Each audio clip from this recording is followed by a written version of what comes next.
देखो, बाबा साहब अम्बेडकर के बारे में मैं कुछ बताना चाहूँगा कि बाबा साहब अगर ना होते, तो जितने महिला हैं, महिला वर्ग, है ना?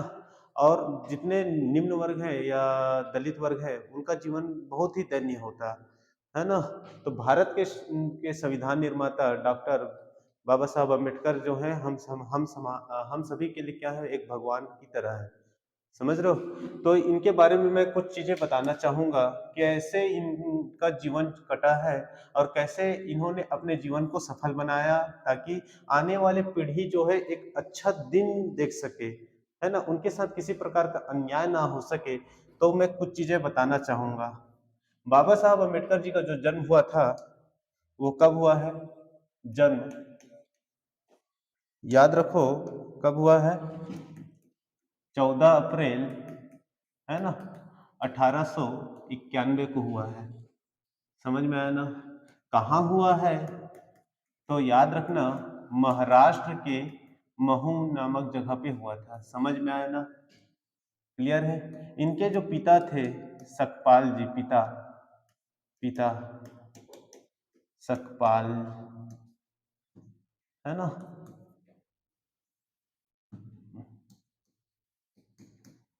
जो एक रिटायर सूबेदार थे बाबू, रिटायर सूबेदार थे। समझ रहे हो ना? मतलब ये शिक्षित थे, मान के चलो। कैसे थे? शिक्षित थे। ये अपने बेटे को जो है, मतलब बाबा साहब अम्बेडकर को पढ़ाना लिखाना चाहते थे। ये इतने जब इन्हें स्कूल भेजा गया, जब ये स्कूल जाते थे, तो स्कूल में जो प्राचार्य हुआ करते थे या जो छात्र हुआ करते थे, वो बाबा साहब के साथ बहुत ही अत्याचार करते थे। उन्हें क्लास में बैठने तक नहीं दिया जाता था। समझ रहे हो ना? क्लास में घुस नहीं सकते हो आप, क्योंकि छोटे जाति के हो, ऐसे उनकी मान्यता थी, है ना? ना ही उनको किसी प्रकार का पानी पीने दिया जाता था। पानी अगर पी रहे हैं तो उनको ऊपर से उड़ेल के दिया जाता था। ऐसा स्थिति था। जब ये चलते थे, है ना, जब ये चलते थे उनके, तो जमीन पर उसके किसी प्रकार के क्या ना हो, चिन्ह ना बन जाए, है ना, चिन्ह ना बने, इनके लिए भी इनके इनके पीछे क्या बोलना चाहिए, झाड़ू उड़ू का प्रयोग किया जाता था। ऐसा ये उन उच्च वर्ग का मान्यता था कि किसी प्रकार का अछूत ना हो जाए, छूत ना हो जाए, ऐसा भावना रखा जाता था बाबा साहब के प्रति, है ना, या छोटे जातियों के प्रति। तो बाबा साहब का जो जिंदगी है बहुत ही कठिनमय रहा है। जब ये स्कूल जाते हैं तो स्कूलों में भी इनके साथ अभद्र व्यवहार किया जाता था, परंतु कुछ शिक्षक ऐसे थे जो इनको सपोर्ट भी करते थे। क्यों? क्योंकि ये पढ़ाई में कैसे थे? होशियार थे। समझ रहे हो? जब ये स्कूल गए, तो जो उच्च वर्ग के शिक्षक थे, छात्र थे, क्लास में घुसने नहीं देते थे, परंतु बाबा जी क्या किए, अपना ऐसे प्रण करते हैं कि जब मैं बाहर पढ़ रहा हूँ, तो आपको भी स्कूल में प्रवेश नहीं करना है। आप भी स्टूडेंट हो, मैं भी स्टूडेंट हूँ। आप मैं बाहर में रह के पढ़ूंगा तो आपको भी पढ़ना होगा बाहर में। किसी भी स्टूडेंट या छात्र को स्कूल में प्रवेश होने नहीं देते थे हमारे बाबा साहब। इन्होंने एक स्ट्रगल लाइफ किया हुआ है। समझ रहे हो? और इतना पढ़े ताकि आने वाला जो पीढ़ी है एक अच्छा दिन देख सके। समझ रहे हो ना? समझ रहा है? नहीं समझ रहा है ना? तो ये इन्हीं की बदौलत जो है आज हम पढ़ रहे हैं, लिख रहे हैं, पढ़ा रहे हैं, एक अच्छे पदों पे अभी काम संभाल रहे हैं। समझ रहे हो ना? तो भूलना नहीं चाहिए। और इसी प्रकार से ये जो बाबा साहब जो है प्रारूप समिति के अध्यक्ष थे। क्या थे? प्रारूप समिति के अध्यक्ष थे। मतलब क्या? प्रारूप समिति या मसौदा समिति, संविधान बनाने के लिए जो समिति बना था उसे बोला जाता है प्रारूप समिति या मसौदा समिति या ड्राफ्ट कमिटी। समझ रहे हो? उसके अध्यक्ष थे कौन? Doctor B are Ambedkar ji. इनके द्वारा संविधान बनाने का कार्य किया गया। कितने दिन लगे बाबू लोग संविधान बनाने का कार्य? सबको पता है ना? 2 वर्ष। कब? हाँ, 2 वर्ष, 11 माह, 18 दिन समय लगते हैं। समझ रहे हो ना? ये संविधान है, संविधान बनने में लगा दिन। समझ रहे हो? और इसमें संविधान में कुछ महत्वपूर्ण कानून थे। संविधान की महत्वपूर्ण बातें या कानून ना आंशिक रूप से मतलब थोड़ा मोड़ा ना, आंशिक रूप से संविधान को कब लागू किया गया था? संविधान लागू ना, आंशिक रूप से बोल रहा हूँ ना, संविधान लागू, वो भी कब आंशिक रूप से? तो याद रखना है 26 नवंबर 1949 को आंशिक रूप से लागू किया गया था, समझ रहे हो ना। और 26 जनवरी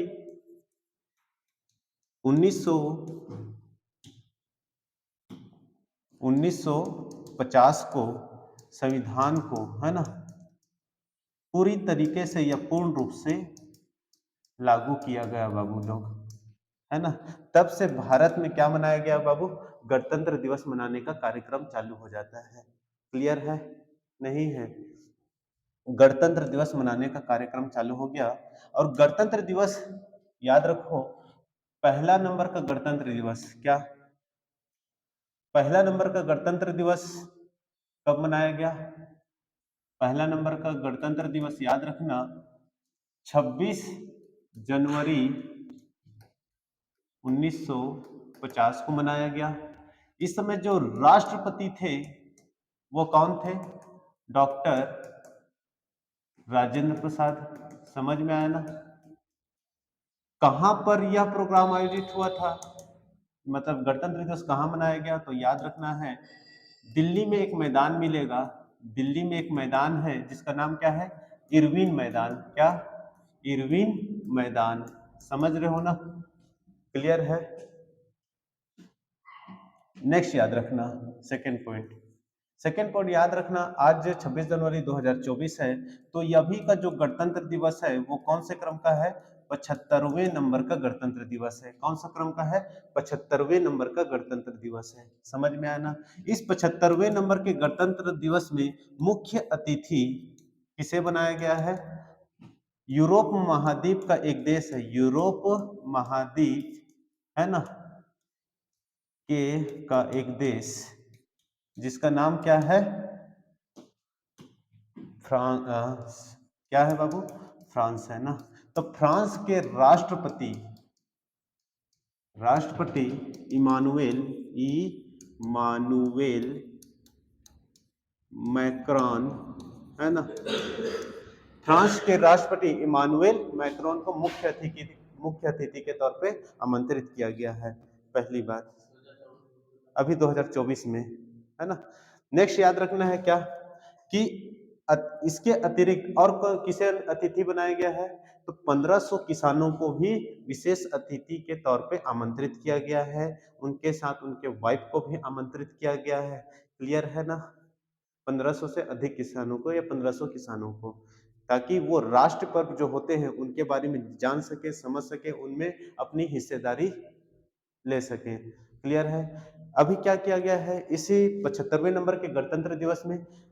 जो तीनों सेनाओं की महिला, है ना, तीनों सेना मतलब थल सेना, वायुसेना, नौसेना, इन सेनाओं की महिलाओं को, है ना, परेड करने के लिए आमंत्रित किया गया है, ताकि वो परेड करें और क्या कर सके बाबू, उन परेड में महिलाओं की भागीदारी अच्छे से हो, अन्य जो महिला वर्ग है उससे मोटिवेट हो। तो महिला जो अभी यहाँ पे परेड की है उनका नेतृत्व किसके द्वारा किया गया है? तो याद रखना कैप्टन संध्या जी के द्वारा किया गया है। समझ में आया ना? कैप्टन संध्या जी के द्वारा किया गया था। क्लियर है ना? समझ रहे हो ना? याद रखना है नेक्स्ट पॉइंट कि गणतंत्र का मतलब होता क्या है। गणतंत्र मतलब क्या होता है? गणतंत्र मतलब याद रखना है कि जो राष्ट्रपति होते हैं वो वंशानुगत ना होते हैं, वंशानुगत नहीं होते हैं, मतलब पीढ़ी दर उनका पद नहीं होता है। कोई नया व्यक्ति को हम क्या करते हैं बच्चे लोग? चुनते हैं। समझ रहे हो ना? ये होता है गणतंत्र, मतलब राष्ट्रपति का जो चयन होता है उसे हम चुनते हैं, ना कि राजा की भांति एक राजा के बाद उसी वंश का दूसरा राजा हो। समझ रहे हो? ऐसा राष्ट्रपति नहीं होता है। राष्ट्रपति का जो पद होता है कैसा होता है? चुना जाता है। इसलिए हमारा देश कैसा है? गणतंत्र है। समझ रहे हो ना? नहीं समझ में आया? आ गया ना? तो क्या समझे? यही समझ में आया ना? चलो